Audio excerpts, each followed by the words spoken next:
Amigos, qué gusto nuevamente estar con ustedes. Hoy día nos toca abordar un tema que va más a lo filosófico, a lo filantrópico, y quizá esa constante búsqueda que tenemos como ser humano para entrar en diversos aspectos. Hoy día vamos a conocer un poco más sobre lo que es el septrionismo. Y de hecho, no todos los días tenemos la oportunidad de tener a las máximas figuras de instituciones tan importantes como esta, filantrópicas, filosóficas, que están en la constante búsqueda de la conexión con lo espiritual, con la naturaleza, pero sobre todo también con el bienestar del ser humano. Hoy día está con nosotros la gran lama del septrionismo, Natalie Cedeño, que es la que hoy encamina el legado del fundador. ¿Quién es el fundador? ¿Qué es el septrionismo? ¿Qué papel ha cumplido el septrionismo en nuestra sociedad desde su fundación? Vamos a conocer un poco los orígenes sobre el particular, pero partiendo primero de quién es la gran lama hoy en día en el septrionismo y qué papel cumple. Natalie Cedeño, qué gusto que nos hayas recibido en esta tranquilidad de la naturaleza, de lo espiritual, pero sobre todo de esa constante búsqueda que tienen ustedes, no solamente con la historia, sino con esta filosofía de la Amazonía y de este proceso de descentralización que ha prodigado Claudio Cedeño. Qué gusto poder conocerte un poco, Natalie. Sí. Partamos primero de la gran lama, la figura de la gran lama. ¿Quién es la gran lama? ¿Qué papel cumple dentro del septrionismo? Bueno, la gran lama es la máxima jerarquía, ¿no? Porque nosotros tenemos diferentes tipos de servicios, de jerarquías dentro de ella, y el que cada vez uno se compromete más, entonces la jerarquía también aumenta. En mi caso ha sido un poco abrupto porque yo era lama media, entonces cuando él fallece se necesita alguien que reemplaza, que siga adelante. Y yo era la que más cercana estaba a él y siempre me encargaba de organizar todos los papeles de la doctrina septrónica, de ayudarla en todo lo que era posible. Entonces era lógico que yo tendría que seguir. ¿No? Natalie es una persona que llega a la comunidad septriónica, pero tú vienes de Europa. Sí. ¿De qué parte de Europa? Mi familia, mi madre es de Holanda, yo nací en París y mi padre es de España, pero viví toda mi vida en Holanda. Ya. Prácticamente. ¿Y tú sentías que al venir a este mundo ibas a cumplir un papel diferente al de tu familia, al de tu entorno social, tu comunidad? ¿Cómo así marcó tu vida? ¿Cómo ha sido la vida de Natalie? Yo era una niña, digamos, muy ensimismada. Estaba más en mi mundo espiritual, en comunicación con... Cuando era niña, por ejemplo, me jugaba con los gnomos, con las hadas. Mira, podría decirse... No era tan terrenal en ese momento, ¿no? Podría decirse que era más, bueno, para cualquier persona común y corriente, de hablar de hadas, de gnomos, va más a la fantasía. Sí, a la ¿no? fantasía. A la Entonces, fantasía. para mis padres eso no existe. Entonces, después de cuando ya crezco, salgo de ese mundo y me encuentro como que con el mundo real, digamos, y siento que tengo que, o sea, que no estoy contento conmigo mismo. Digo, pero yo necesito ser diferente, tengo que aprender cosas. Yo no quiero ser así, ¿quién soy yo? Entonces... ¿Has tenido más hermanos o tienes más hermanos? ¿Qué número de hijos eres dentro de tus hermanos? Yo soy la primera y somos tres. Ya, mujeres, varones. Mujer igual, son 2 mujeres y un varón. Un varón. ¿Tú eres la mayor? La mayor. La mayor de los 3. La mayor. ¿Y ¿Qué dijo tu familia cuando optaste por justamente separarte de lo real, de lo que lo normal? Cualquier persona común y corriente, bueno, vive su infancia, su niñez, su adolescencia, su juventud, luego llega a la adultez, pero hace estudios, estudia una carrera, se dedica a una carrera. O sea, ¿qué fue? Porque hay una conexión y desconexión. Si lo interpretamos de esa manera. Sí, siempre he tenido, ha habido siempre momentos en mi vida que hubo alguna conexión inconsciente con el futuro que iba a tener, pero que yo no lo sabía conscientemente, ¿no? Entonces, por ejemplo, algo muy simple, ¿no? Cuando tenía 12 años, estaba de vacaciones con mi padre en España y mi padre me llevó de regreso a Holanda en auto. Entonces, en algún momento escuché la radio y había una música latinoamericana que nunca había escuchado. Y sentí mi corazón, no sé por qué, muy extraño, porque yo no tenía nada ningún contacto con eso. Dijo, me sentí que había algo, como que te llamaba, como que me alegraba, ¿no? Sentía algo, ¿no? Y siempre he sentido que había algo que estaba buscando, pero no sabía qué era. Pero tú ya tenías conexión desde Europa a Latinoamérica. Bueno, en algún momento tengo bastantes amigos, conocidos que vienen de, bueno, hay bastantes latinos, ¿no? Chilenos, peruanos también había, pero Perú me parecía tan lejos de mí.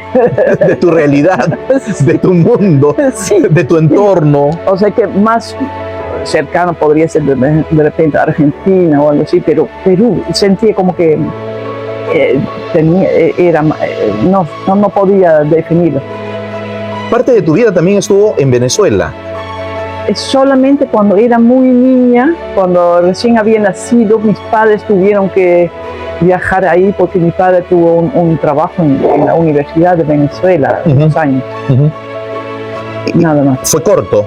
Fue corto. Y de ahí nuevamente retornaste a tu Holanda natal. Sí. ¿Cómo así llega ese primer contacto con Perú? Bueno, antes de decir eso, quiero recordar que en el colegio, en la primaria, fue algo muy curioso, porque a los 10 años, en el colegio nunca daban películas así, pero a los 10 años dieron una película para todo el colegio. ¿Y sabes sobre qué se trataba? Sobre Perú y sobre los niños que recogían la basura y se colgaban en los camiones, ¿no? Entonces, cuando yo ya estoy acá, empiezo a recordar, ¿cómo es posible que en mi colegio solamente, justamente sobre el lugar a donde iba a vivir todavía, en Perú, que nos dieron esa película, ¿no? O sea que para mí ya no era coincidencia, habían demasiadas cosas que apuntaban a Perú. Es decir, ya como que el destino jugaba, yo sentí te preparaba el camino. En el momento no lo sabía, pero recién a posteriori me doy cuenta, pasó esto, ahora entiendo, así fue. ¿Cuántos años pasaron de tu vida para que tengas el primer contacto con Perú? Con Perú, yo creo que unos 5 años antes de venir acá, me parece. Sí, o sea que yo tenía 27 cuando llegué acá, 5 años antes. Jovencita nomás todavía. Sí. Ya. Pero ¿qué motivó tu llegada a Perú? Bueno, yo estaba estudiando primero historia de arte, pero no me veía haciendo algo con eso. Después pintura en la academia. pero tampoco no me veía mi futuro pintando como mi madre es pintora, pero no me parecía algo que me iba a llenar. Y me sentí como que yo quería estar con gente. Mi vida en Holanda era más aislada. En Holanda no se juntan tanto como acá, ¿no? Entonces yo sentí como que no tenía sentido un futuro así. Y como conocí el septronismo, dije, voy a ir. ¿Dónde conoces el septronismo? ¿En Holanda? En Holanda. Por las redes sociales, me imagino. No. Había una persona que conocía y no sabía ya le conocía años, pero no sabía que era septrónico. Y me pregunta si quiero ayudarle a traducir unas palabras, porque sabía que entendía el castellano, pero no lo hablaba, pero sí lo entendía. Entonces me pidió eso y empecé a ver, me mostraba algunas películas, algunas charlas del hermano Claudio,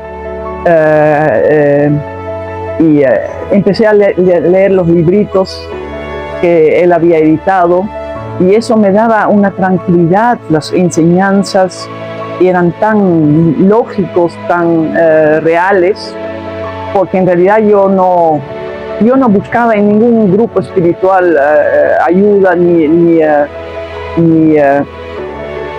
porque todo me parecía. La iglesia para mí no era nada, porque mi familia era atea, ellos ya se habían decepcionado de todo y no querían saber nada. Entonces, y los grupos espirituales para mí eran demasiado, volaban en cosas que no eran reales. No sentía el piso, no sentía ningún piso cuando hablaba con alguien de ellos. Siempre era como la inseguridad, decir cosas que no tenían coherencia para mí, que no sabías cómo entender lo que te estaban diciendo. No, con el septronismo y eso no era totalmente diferente. Eso significa que en el mismo Holanda ya habías escuchado hablar de Claudio Cedeño. Sí, estábamos de hecho esperando su venida. Pero, a Holanda. Sí, pero había algo que pasó que no pudo venir, entonces dije, bueno, entonces vamos a ir, y fuimos en un pequeño grupito. Ya. ¿Y a qué ciudad llegaste primero en Perú cuando saliste de Holanda? A Lima. A Lima. Sí, porque él tenía su sede en Lima. Ya. O sea, llegaste a Lurín. Sí. Ya. Y también es curioso que cuando yo decido ir a Perú, la mayoría que me conocen me decía, ¿qué vas a hacer en Perú?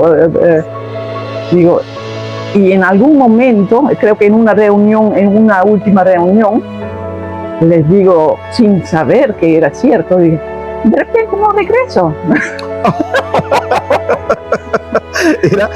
Es decir, ya todo estaba, todo estaba pronosticado, todo estaba encaminado para que Natalie dejara su Holanda natal y finalmente viniera acá. ¿Y cómo fue ese primer encuentro con Claudio? Bueno, para mí, yo me acuerdo que subí las escaleras de Huacuski 187, donde era la sede del septronismo. El hermano Claudio estaba arriba en las escaleras, y solo al pisar las gradas, sentí como que todas mis preocupaciones sobre mi futuro, todo se desapareció. O sea que como que sentí que llegué a casa con solamente subir esas escaleras. Entonces me encontré con el hermano Claudio y sentí una cercanía, una confianza, y yo le miraba y entendía lo que quería decirme, ¿no? ¿Y cuál fue la primera tarea que te encomendó? La primera tarea, habían varias. La primera, encargarme de organizar las compras en el mercado Ya. para que el presupuesto pudiera alcanzar. Alcanzar a la comunidad allí. Y después traducir algunos textos, sí, en holandés. Ya. Eso, porque En tu- eso en tu también me lengua ayudaba natal. a mí Claro. para entenderlo mejor todavía. Con eso empecé.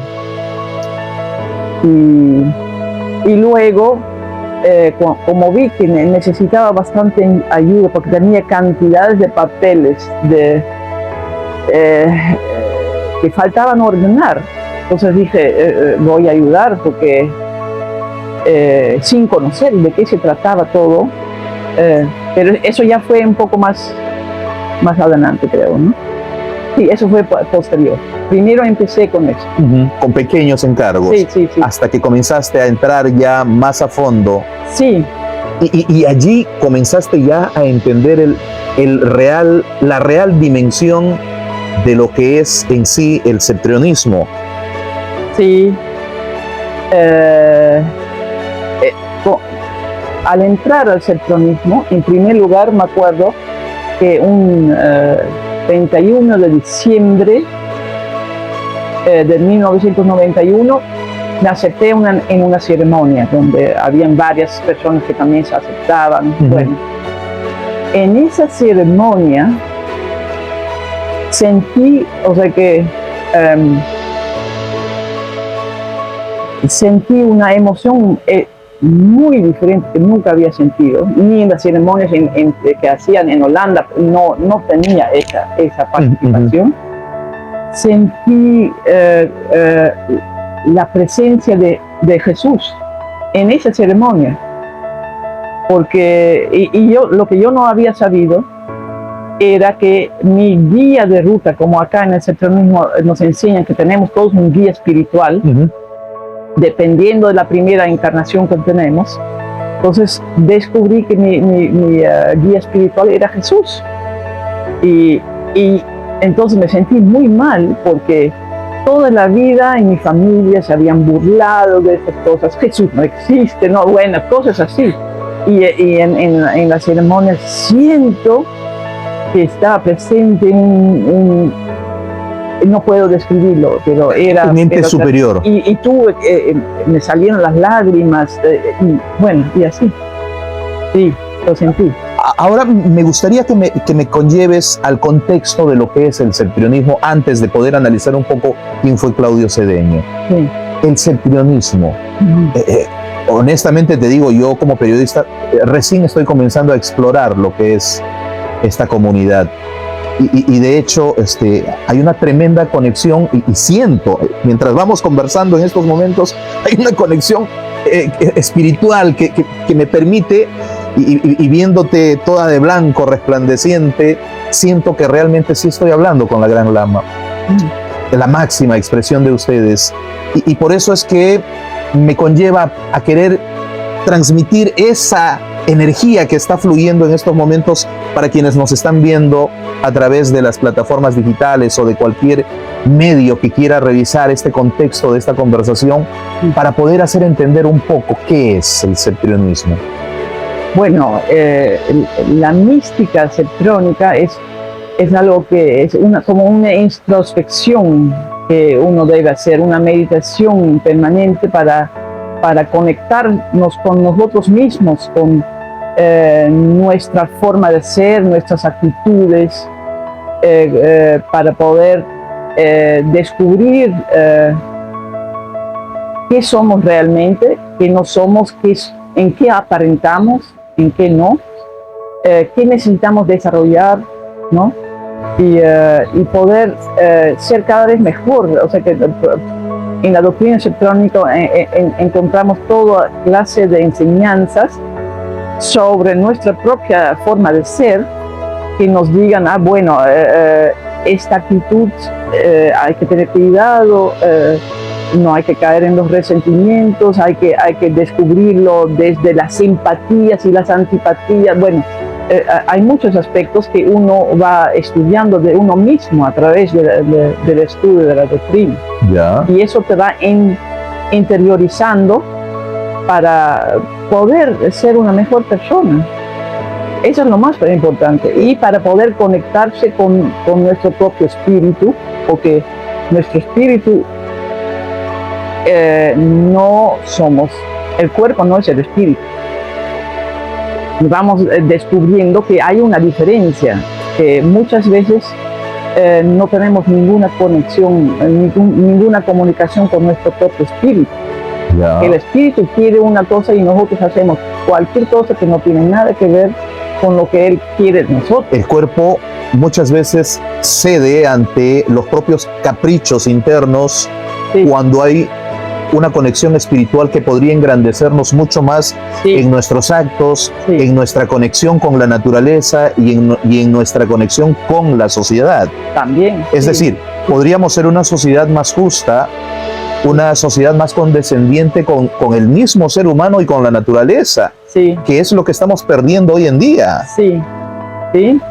Eso es muy importante porque el único camino de evolución que tenemos es el servicio a los demás, que puede ser a nuestra familia, por supuesto, en principio, en primer lugar es a nuestra familia, siempre primero a nuestra familia, luego a los demás de la sociedad, nuestros vecinos, el que necesita de nosotros, a la región, a la patria, depende, ¿no? de la vocación de cada uno, porque depende de cada vocación. Uno como en cualquier tipo de trabajo puedes dedicarte a eso también, Al servicio. al servicio. Al servicio sin paga. O sea que sí, el servicio, Para tener claro el concepto. sí, el dar sin esperar nada Nada a a cambio, cambio. ese es un servicio. Y además una mayor satisfacción. Sí, es un servicio espiritual, porque el servicio económico también existe, que uno recibe el pago, que también está bien, no hay nada de malo en eso, es perfectamente correcto. Pero si uno quiere desarrollarse espiritualmente, también tiene que dedicar una partecita de su trabajo para servir a los que no tienen, a los que, ¿no? Sin pago. En esta conexión entre lo terrenal y lo espiritual, ¿qué pasa cuando, según la percepción de ustedes, cuando una persona ya, escucho bastante el término de desencarnar en Sí. el lenguaje de ustedes? Sí, Desencarnar quiere decir cuando una persona fallece, sí, deja este mundo terrenal Sí. para dar el siguiente paso al mundo espiritual. sí. ¿Qué pasa cuando una persona deja lo terrenal y va a lo espiritual, según la percepción de ustedes? Bueno, primero, como siempre se ha escuchado, recoge todos sus pasos, ve todo lo que ha hecho durante la vida, todo lo vamos a ver, lo bueno, lo malo, todo, vamos a enfrentarnos con esa conciencia, aun cuando si no lo hemos hecho durante la vida, lo tenemos que hacer en el momento que que partimos. Antes de ir. Sí, en el momento de morir, Ok. o justo en el Ok. medio, ¿no? Y eso no es bonito si uno no ha revisado críticamente los actos que hemos tenido durante nuestra vida, porque a cuántas personas hacen cosas, provocan causalidad negativa y piensan que no pasa nada, pero no es así. Entonces, en el momento que sucede eso, uno se enfrenta con todo lo que has afectado a tus semejantes. Ujú. Vas a ver todo lo que has causado durante tu vida, lo positivo Y lo negativo. Entonces, según eso, automáticamente, como nosotros somos seres, bueno, tenemos un código genético, pero también tenemos un código, ¿cómo se llama? Una vibración energética Ujú. que según la expresión de nuestros valores, vamos a, eso va a ser como un resultado de nuestros actos que hemos tenido durante la vida, que nos coloca en un cierto nivel, ¿cómo se llama? Una cierta dimensión energética, ¿no? Entonces, si nosotros, por ejemplo, hemos sido siempre egoístas y nos vamos a nuestro nivel energético, en la dimensión espiritual, nuestra dimensión va a coincidir con lo que hemos aprendido a mejorar. Entonces, si hemos aprendido poquito, vamos a estar en un nivel bajito. Aprendemos más, un poco más y así. Entonces, cuando morimos, generalmente si tenemos alguna religión, somos recogidos por algún emisario de esa religión y para cada dimensión espiritual hay una entidad tutelar que acoja el espíritu y lo coloca en el lugar que le corresponde. Y en cada dimensión hay mundos enteros de todas las religiones, de todas las creencias. Para cada creencia hay un lugar. ¿Crees o creen ustedes en el cielo y en el infierno? Creemos que el cielo y el infierno existe, no solamente en el mundo espiritual, es una condición psicológica. Ya. Nosotros no le llamamos cielo e infierno, no, le llamamos dimensiones de evolución o planos evolutivos o planos de involución. Ya. ¿No? A estas alturas, por ejemplo, siempre he escuchado, ¿no? Uno nunca va al otro mundo, es decir, nunca muere sin antes haber, como muy bien lo has explicado, sin antes haber pagado toda la factura que has ido generando en tu vida, ¿no? O sea, es la forma. Uno no puede retirarse de este mundo sin antes, primero, haber pagado todas las deudas, el pasivo, como quien dice, de todos tus actos positivos o negativos, ¿no? Y que de alguna u otra manera te reconcilies contigo mismo y con lo espiritual, con Dios. Bueno, también depende un poco, ¿no? Porque quizás uno se da cuenta que a veces hay, digamos, delincuentes terribles que no son... Que ya han perdido la conciencia. No, y que no son capturados, no cumplen una condena, entonces... no han pagado sus culpas. No han pagado, ¿no? Entonces, bueno, pero para nosotros la causalidad es una ley absoluta que funciona siempre. Para entonces, todos. Uno siempre va a sufrir las consecuencias de lo que hace. Si no es acá, lo va a sufrir allá. O sea que lo mejor es sufrirlo todo a lo máximo acá. Para allá un poco, por lo menos. Apaciguar, como quien dice, ir un poquito más suelto de todo el peso, la cadena que podamos ir arrastrando, ¿no? Sí, al pero mundo espiritual. De hecho se va a seguir sufriendo. O sea que eso determina dónde vamos a habitar en el mundo espiritual. Ok.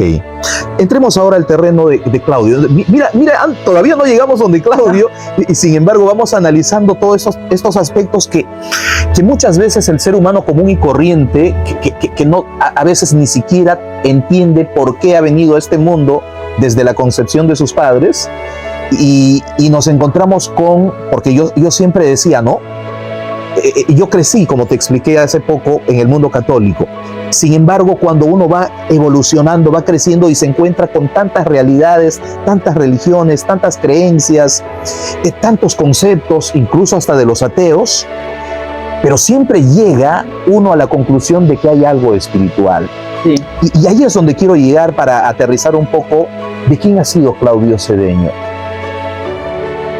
Bueno, Claudio Cedeño ha sido un ser excepcional, ¿no?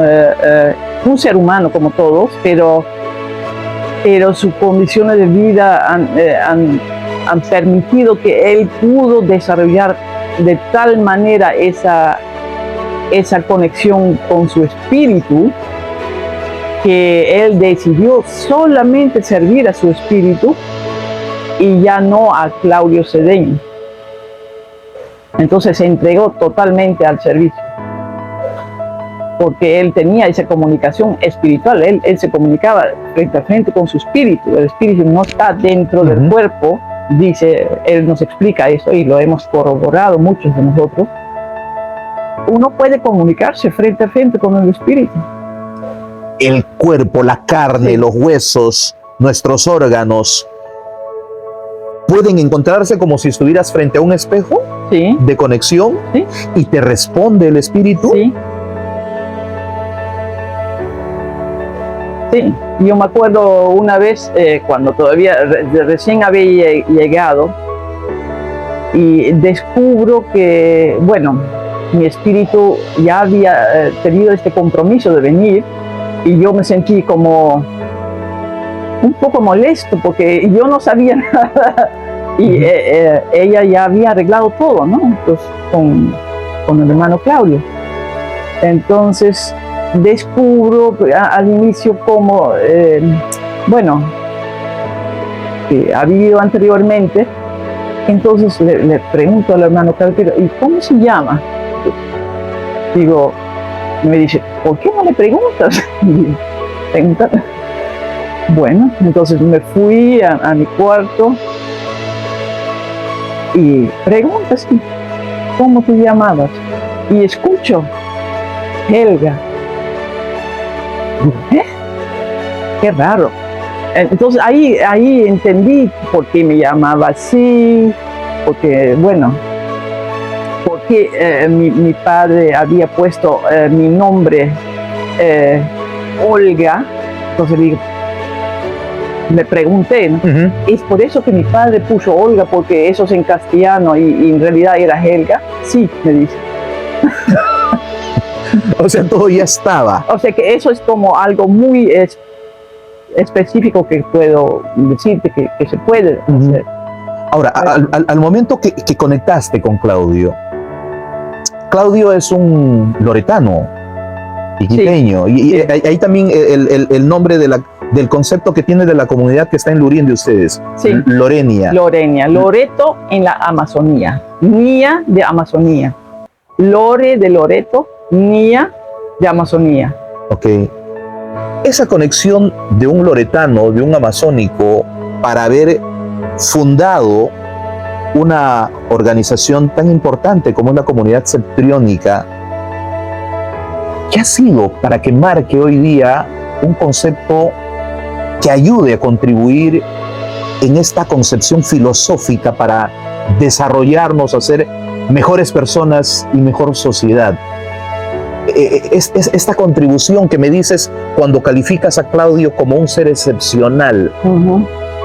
¿Cuántos años de vida, de labor dedicado al septrionismo? ¿A los cuántos años se fue Claudio? A los 74 años. 74 años. Sí.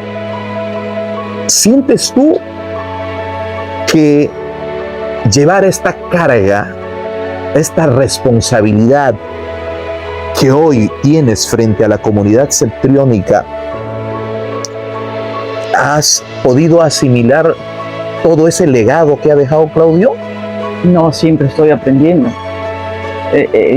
O sea que yo no, o sea que saber lo que sabe el hermano Claudio es imposible.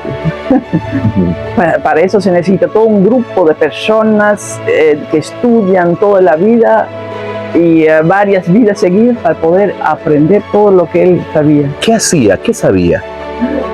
Bueno, él conocía cómo funcionaba la naturaleza. Él describía toda la naturaleza. Todo lo que él describía era lo que él percibía, cómo funcionan las leyes que nos manejan, que nos gobiernan, las leyes instintivas que nos tienen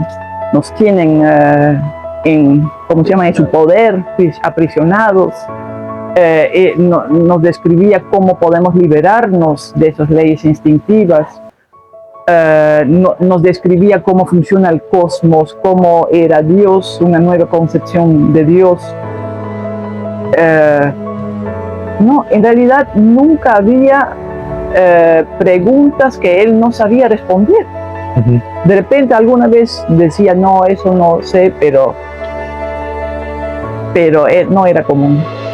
Él podía hablar con científicos, con religiosos, con gente común. Él hablaba el idioma de cada uno. no había ninguna. E incluso una vez vinieron un grupo era un grupo espiritual de Alemania, y había una científica que el hermano Claudio le estaba explicando por qué el sol no arde. Entonces, yo tenía dificultad de traducirlo bien. Entonces me dijo, no, espérate nomás, yo voy a hablar en castellano, ella me va a entender. ¿Qué rayos? Entonces lo explicó y ella lo entendió. Así. Como si hubiera un traductor interno allí. Sí. Y ella lo explicó. Sí, nomás. Él sabía hacer eso. Un don de poder hacer que tu propio lenguaje sea un lenguaje universal. Sí, porque existe un lenguaje. Él usaba el lenguaje, él conocía el lenguaje universal, que nosotros llamamos, o se llama, el Ichá. Y cuando algunos conocen quizás nuestras ceremonias, cantamos unas fonancias que son como mantras en sánscrito, en ese lenguaje. Él conocía ese lenguaje. Después de haber analizado un poco quién fue Claudio Cedeño y ese legado que nos ha dejado, ¿cuántos años tiene el septenionismo de fundado? ¿Cuántos estamos? ¿55? 55 años. Ya es toda una vida y es todo un legado.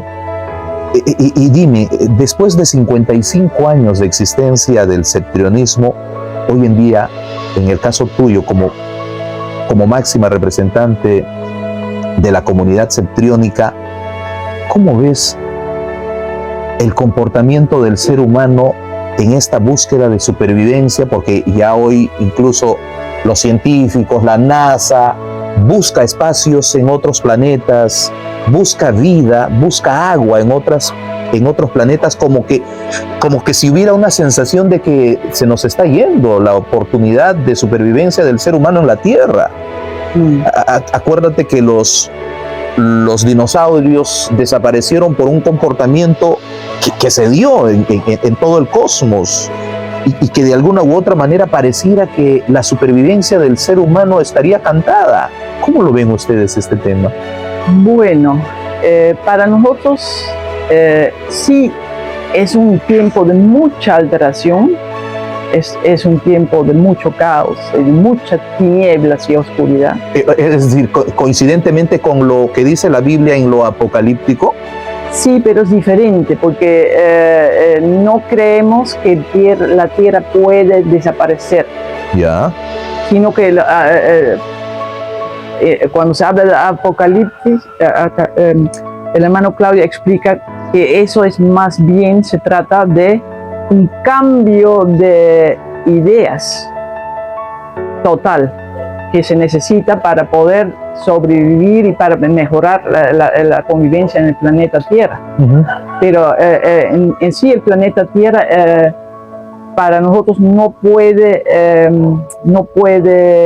destruirse, porque para eso se necesita más energía de lo que contiene la Tierra. Y las leyes naturales siempre van a buscar el equilibrio, por eso hay tantas alteraciones, porque siempre están buscando el equilibrio. Ya. ¿No? Pero si nosotros los seres humanos no aprendemos a coexistir, a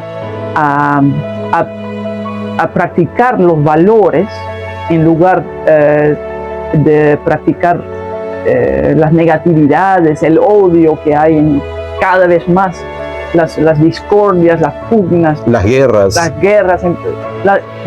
guerras, sí, pero sobre todo esas actitudes negativas del ser humano, eso para el hermano Claudio es lo más importante, que afecta la convivencia en el planeta y el equilibrio energético afecta. Entonces, nosotros con nuestros pensamientos y sentimientos podemos equilibrar el planeta si es que nos autoanalizamos y buscamos la paz, la concordia, el entendimiento y corregimos nuestros errores.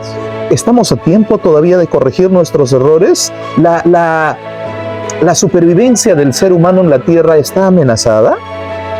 Bueno, en el sentido de que va a haber cada vez más desastres, más tragedias, eso sí, va a haber muchos muertos, cada vez más, ¿no? Pero si nosotros no hacemos algo para también disminuir la población, el control de la natalidad, eso fue uno de los puntos más importantes para el hermano Claudio, porque la Tierra no puede tener tanta gente como tiene ahora. Es demasiado. Pareciera que la naturaleza hace también su propio trabajo, ¿no? Sí, hace su trabajo, o sea, va eliminando gente, ese es el problema. Para evitar esa superpoblación que atenta contra la propia energía de la supervivencia, de todo el equilibrio que debería de existir. Sí. A estas alturas, entonces, ¿crees que el septrionismo debería de conceptualizarse mucho más, visibilizando todos los principios y el legado de Claudio Cedeño y de hoy en la responsabilidad tuya como Gran Lama?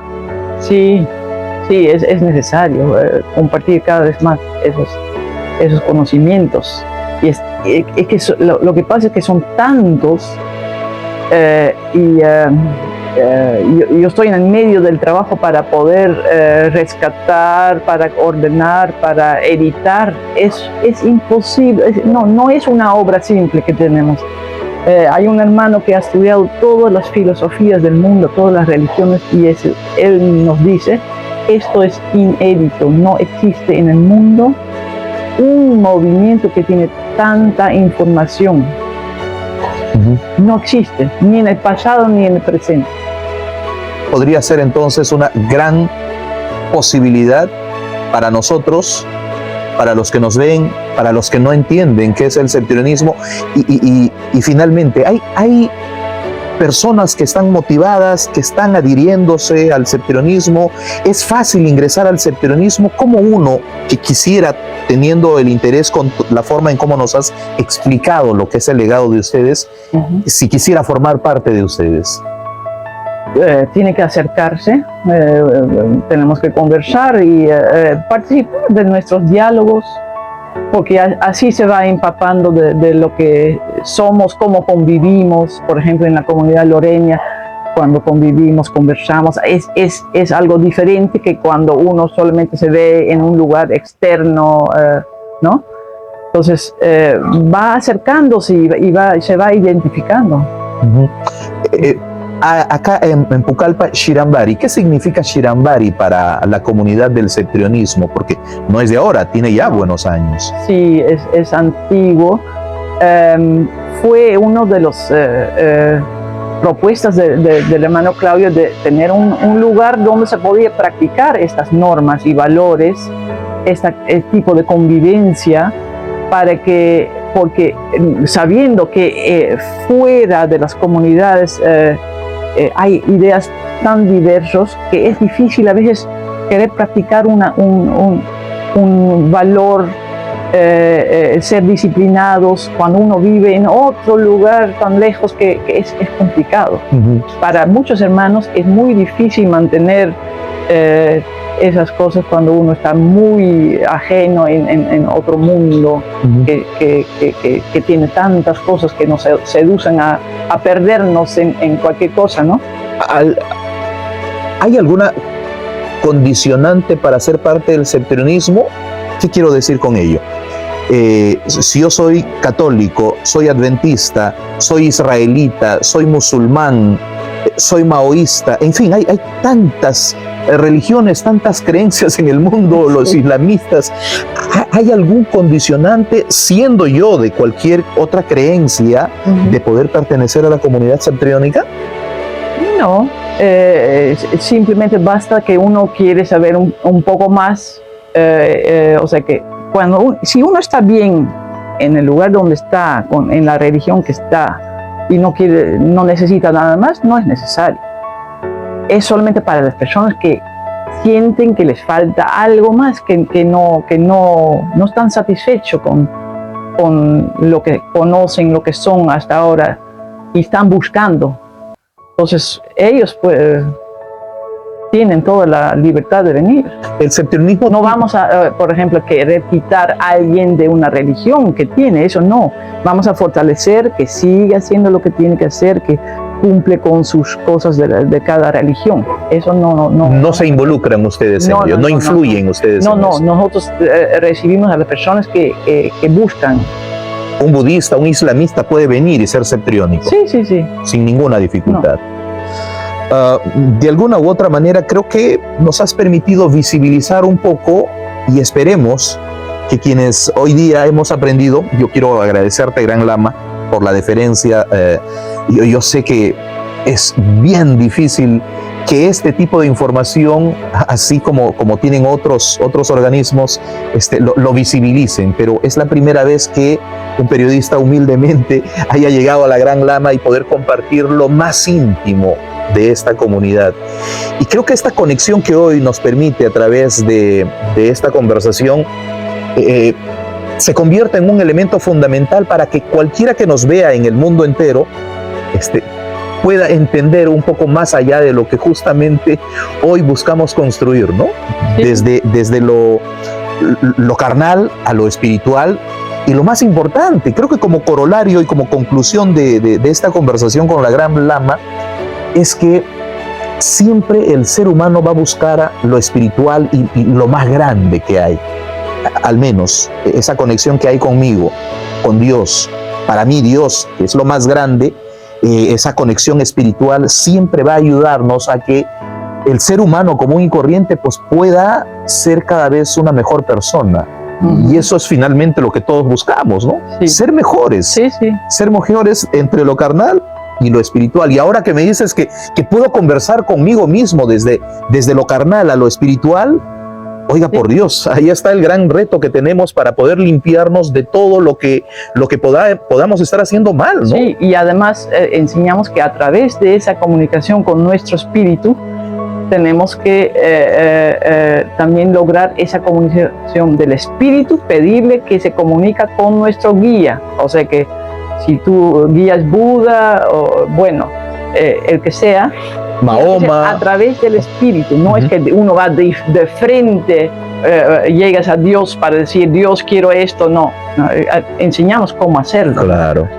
Y, para que tenga efectividad. Correcto. La comunicación. Nathalie Cedeño ha estado con nosotros, Gran Lama. Un gusto y muchísimas gracias por habernos cedido el honor de poder conversar con usted. Espero que en algún momento haya una nueva oportunidad para poder tener este gratísimo honor de conversar con usted, y siga con lo suyo, que la necesitamos en este mundo para que nos ayude justamente a ser mejores personas. Muchas gracias. Gracias a usted. Gracias. Gracias, amigos, y esperemos que hayamos aprendido un poquito más de este concepto del septentrionismo en esta gran comunidad para ayudarnos a ser mejores personas en un equilibrio con nuestro mundo, con nuestra naturaleza y con nuestra biodiversidad. Hasta la próxima, amigos.